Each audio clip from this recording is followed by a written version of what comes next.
in his spellings. He's getting 10s, 8s, 9s, so he's learning those as well. He's much more sort of in reading. His reading age has gone from a 9 to age 11. He loves to read. I mean, he just reads all the time. Beast Quest books. That is very sort of evident because I don't want to compare the boys, but it's funny. Matthew just gets on and reads. But there was a book the other day that James was reading, and he went, "Miss, this book's too difficult." So I said, "Let's have a little look at it." So I checked we have to have like a code on the side. I said, "That's within your reading range. Go and read it." Yeah. And the book was too thick, and I was like, it was Matthew just quite happily plowing through his book, and James went, "No, it's too difficult." "No, it's not. Go and read it." James does like an easier life, doesn't he? Yeah. If it's the book is too big. He gets daunted quite easily, James, I think. Yeah. Whereas Matthew sort of doesn't. He kind of sort of takes everything sort of much more calmly and much more in his stride, I feel. Matthew in his arithmetic, it's one he needs to work on his arithmetic for the same things as well. But it's all, there's lots of questions on there that are new and that we are learning to do as we go along. But the more that he practices doing those, the more confident he'll become at doing them. Well, we were doing quite a lot of that today. Actually, we needed to revise it, I couldn't remember how to do long multiplication without making it look complicated. Without making it look too complicated. I know. And the thing is, though, it's hard because in an arithmetic, in an arithmetic lesson, you kind of you do the arithmetic and then you go through it, but you go through it so quickly that sometimes you kind of forget that they haven't been taught it. Like, for example, if they're multiplying by a 2-digit number, you kind of forget that, Matthew hasn't been taught that. Yeah. So it's finding that fine balancing act. Yeah. So excuse me, I'm going to cough. So in writing, handwriting, sort of we're kind of working on the writing up against the margin, and that type of thing. And then within writing itself, it's the content of what they write. In particular, using what they have read, using what he has read to add details to his writing. Yeah. So that there's a bit of depth to it, rather than just like a basic. How can I put it? Just like a basic plan. Yeah. So he does like to write stories, so he does seem to go on quite a lot more. Yeah. Well, you definitely kind of watching it where Matthew in his maths, he feels much more comfortable at just getting on and sort of getting on with it, and he is much more focused and kind of engaged in it.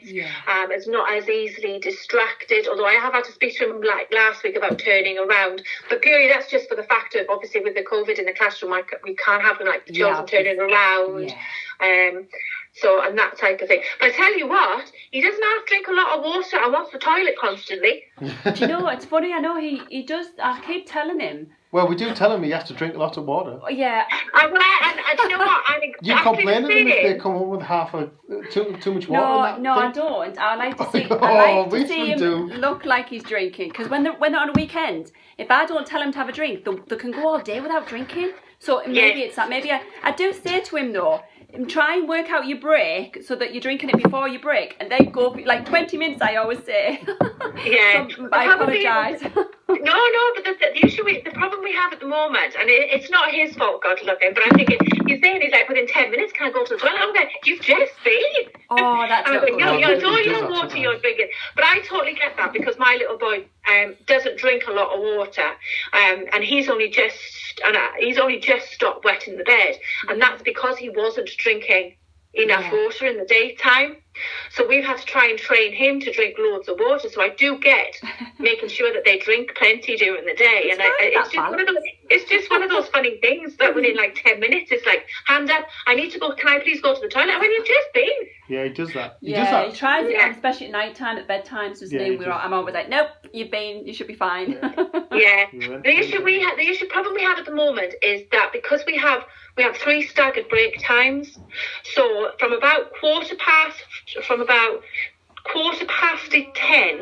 till 11:45, which is our break time, I can't let him go to the toilet. Of course, yeah. Because other children will be go into the toilet from other classes during their break time, if that makes sense. Yeah, we totally so can't allow them to cross over that bubble. So unfortunately, he has to sit and wait. So if he complains that he's having to sit and wait a long time to go to the toilet, that's the reason why.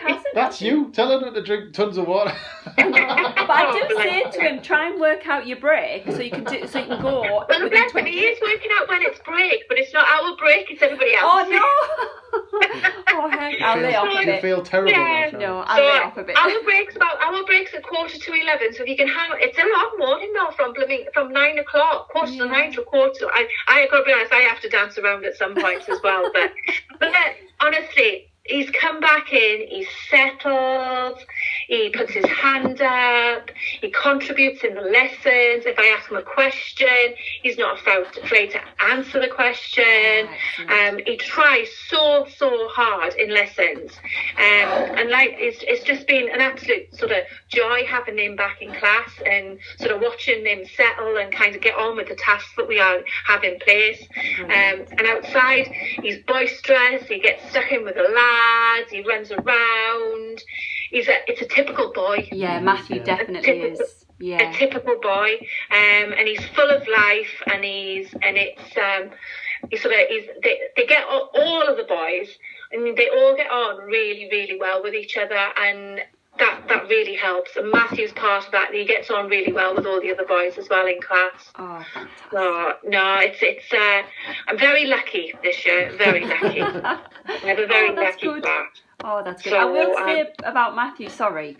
Carry on. He is very hard on himself. I think because we praise him endlessly, both of them. When I find that when you do that, it motivates him so much more to do more and to do better. And with Matthew, he's very hard on himself because he feels anything he doesn't do right, he's failing. And I keep telling him you're there to learn. You're not expected to know it. So I do find Matthew tries that a little bit more because he doesn't like failure.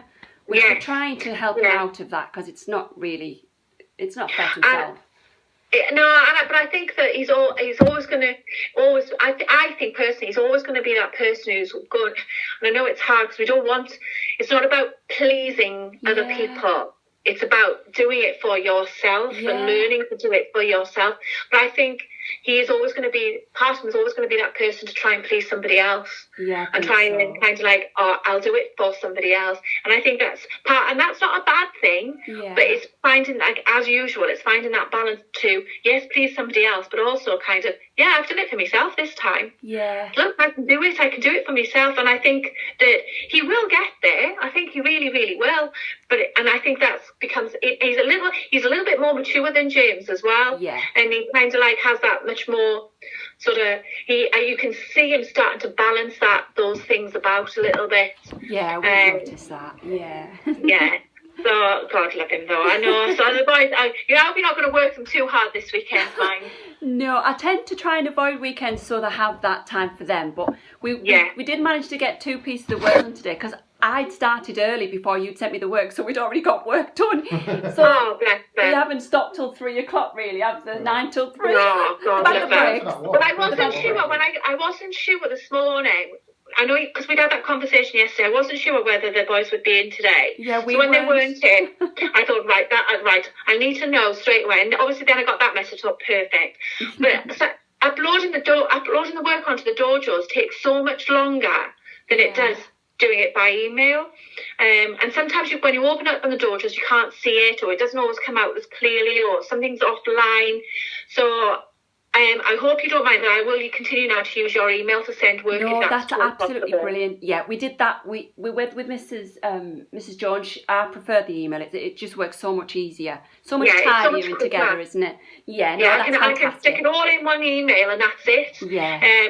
So I hope he's going to do the poems this week. Are they going to have a go at doing the poems? Yeah, I'd like them to. Yeah, definitely. Yeah, that would be great. That would be really good. They even did the poppies again because obviously they couldn't bring them home today. So we printed out the thing and they've done it again and they've really enjoyed that this afternoon. So. Well, they're always singing and making up songs, so they do. Not going to be a problem. Yeah, well, the poppies that they have done, they haven't taken home. I've collected in, and we're cutting them. I'm going to cut them out, and we're going to back them back to back, and they're going to go up in. We've got a remembrance garden too for next week, and we're going to put them in the remembrance garden, and then we're going to do some other work as well next week. fantastic. Is there anything you want to ask me about Matthew that you have any worries about or anything like that? No, I mean, Matthew asked me about 2 or 3 weeks into the first part of the term, can we speak to the teacher now, because he was worried he wasn't keeping up and he was not doing as well in his his arithmetic.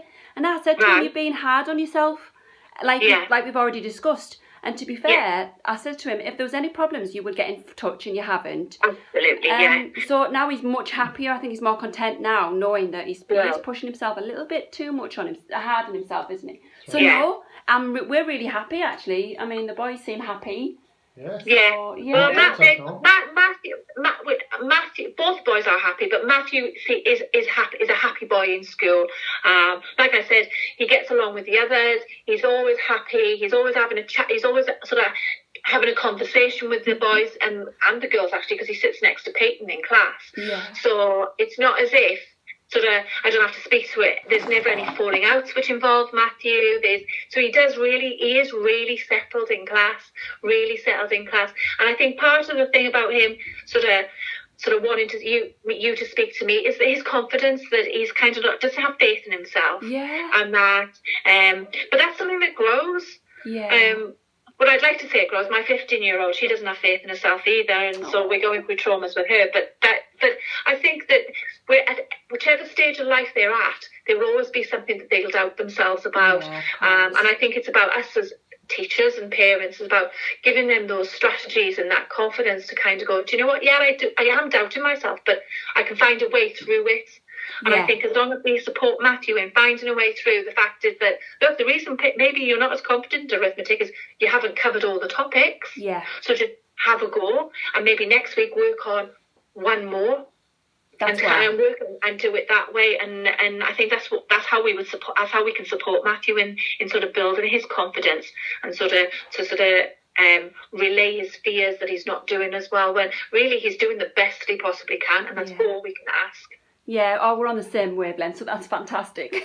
That's brilliant. Yeah, because I was always somebody in school who had to work really, really, really, really hard. I never found anything easy. It always came, and I understand that feeling of kind of like, do you know what? It doesn't matter what I do. It's never good enough. I was exactly the same. Yeah. And you know what? It is good enough because you've done it. Yeah. And I think that it's important that the boys know that, and Matthew knows that it is good enough. You have done it.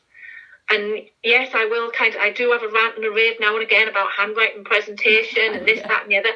But that's just me as a teacher, and that's what teachers do sometimes. We just rant on. But deep down, we do know that the children, Matthew does try his best, and that's all we can ask for. Exactly. Isn't it? So I think I'm going to go home and have some wine tonight now. I don't blame you. I think I need one after today, and I don't drink. No, I tell you what, it's a long old day, isn't it? From 9:15 to 3:15. Yeah, I know. I tell you, originally I wanted to be a teacher very, very early on in my I couldn't do it. No, it is. And the thing is, as well, it's non-stop. God, and so I think about me non-stop, from 9:15 to 3:15 in here with these, just talking, and I just think, oh God love them. No wonder they're exhausted. No wonder they get so tired. No wonder Matthew's sometimes he must look at me and think, oh God, she's rattling on again. It's all right. I do it at home. You're all right. He gets it when he comes home as well. Oh, bless him. They're good kids. Oh, they're in the room. They're getting the pocket money. I can hear them. Oh yeah, they're getting the pocket money. Boys. No. Sorry. Right. No, that's fine. They're listening. That's all right. So, there's nothing else that I need to say. Is there anything you want to add? No, we're very, very happy. Thank you. Good. No, I'm happy as well. Oh, so tell the boys to have a lovely weekend. Hello. Yeah, I know you will, and I look forward to seeing you hopefully next week if things have settled down a little bit. Yeah. But if not, I've got plenty of work I can send home for them. Tell them. Just got to look there. Oh, magic. All right. You have a lovely weekend. And you, brilliant weekend. Okay, thank you ever so much. Bye now. Bye. Bye. Bye. Oh, fantastic, guys.